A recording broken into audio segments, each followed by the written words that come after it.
Querida Javerot, querido Javerín, nuestro pueblo está muy dedicado a investigar su historia.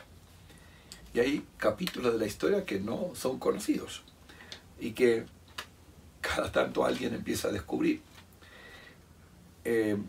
Hace un par de semanas, un periodista fue y quería visitar a un familiar enterrado en Kfar Saba.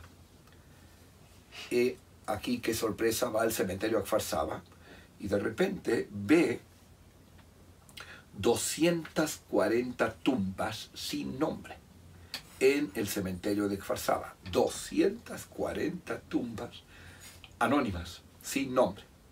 Y aparece un cartel que dice que son de los Megurashim, los exiliados de Yafo y Tel Aviv.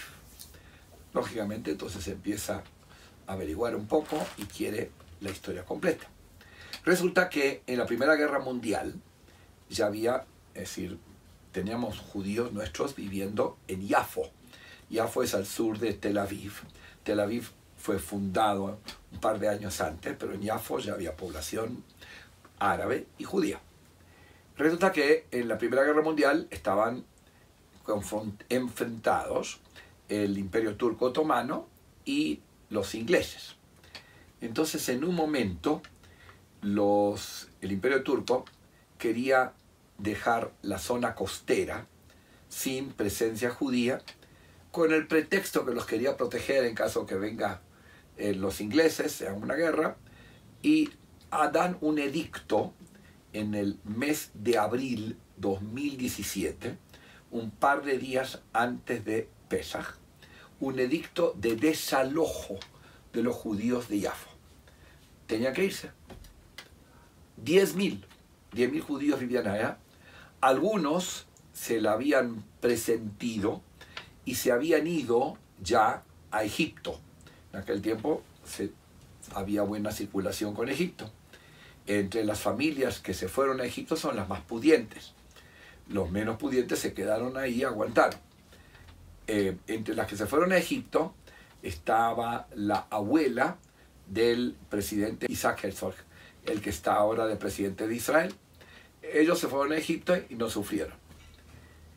Luego volvieron cuando ya en la guerra en el 50 y pico. Pero los que se quedaron tuvieron que irse. Y tuvieron que irse sin nada, exiliados, pobres, 10.000. Entonces, algunos le mandaron transporte. Dizengoff le mandó desde la Galilea unas carrozas tiradas por animales. Se fueron sin nada.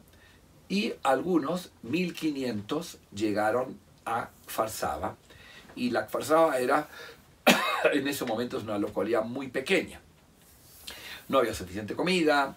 Les dieron en un lote, armaron cambuches en situaciones muy precarias.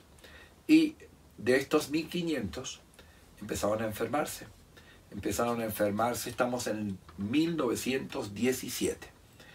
Y empezaron a enfermarse disentería, tifus, y se empezaron a morir.